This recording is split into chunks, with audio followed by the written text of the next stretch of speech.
Ya teman-teman, kali ini kita akan uji coba impact wrench dari Kilat. Ini 420 Nm.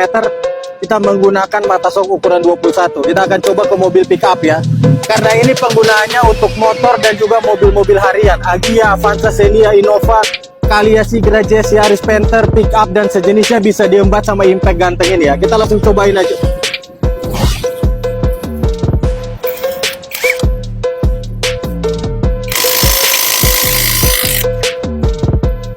Bisa banget ya, kalian perhatikan ya. Udah terbuka dengan mudah ya. Jadi yang mau produknya langsung check out aja di keranjang kuning. Keranjang kuningnya ada di mana? Ada di pojok kiri bawah video kalian. Langsung check out aja sekarang juga guys.